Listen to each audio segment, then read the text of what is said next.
Donc c'est une ambiance qui rend tout le monde heureux. Si vous êtes heureux, vous êtes heureux.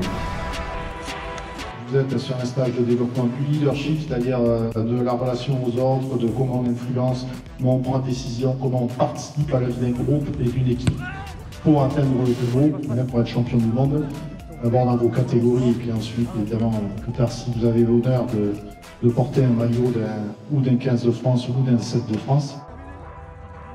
Là, en fait, on travaille sur différents types de situations qui amènent les joueurs à prendre des décisions. Sur le terrain, on a vu ces exercices où les règles sont aménagées de façon à ce que chaque joueur individuellement et après le groupe doit prendre des positions. Donc les joueurs doivent échanger entre eux pour dire voilà stratégiquement voilà les axes que l'on prend.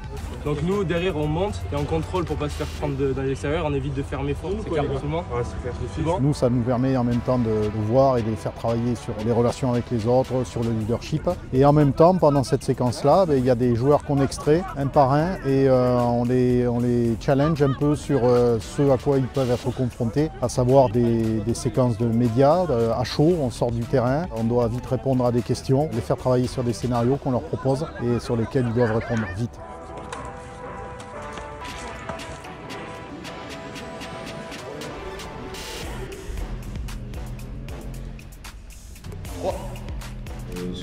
Face à un match assez compliqué et une grosse équipe en face, je trouve qu'on a fait quand même une grosse partie, comme il a dit, ces 10 dernières minutes.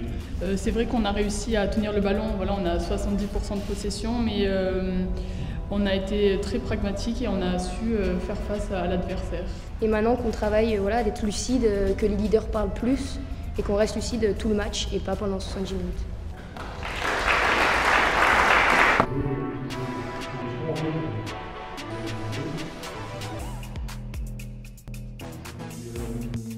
La première des choses que j'ai pensé à partager avec vous, c'est que le leadership, ça se gagne, mais ça se perd aussi.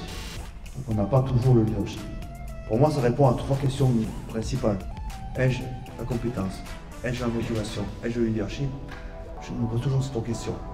Mais il faut qu'il y ait trois réponses qui soient inconditionnellement oui, oui et oui, sans trop d'hésitation. Et la réponse, elle est toujours très très forte. Oui. C'est pour ça que je comprends. J'ai été assez marqué tout au long de la journée, leur investissement, leur implication et dans une bonne posture, j'ai envie de dire, une vraie démarche d'apprentissage, en tout cas celle que l'on attend de jeunes, avec une étonnante maturité. On a l'habitude de dire que voilà, d'une certaine manière, une bonne équipe de rugby, c'est 15 capitaines et 15 leaderships différents. C'est le propre de ce sport quelque part, ses complémentarités, ses différences aussi.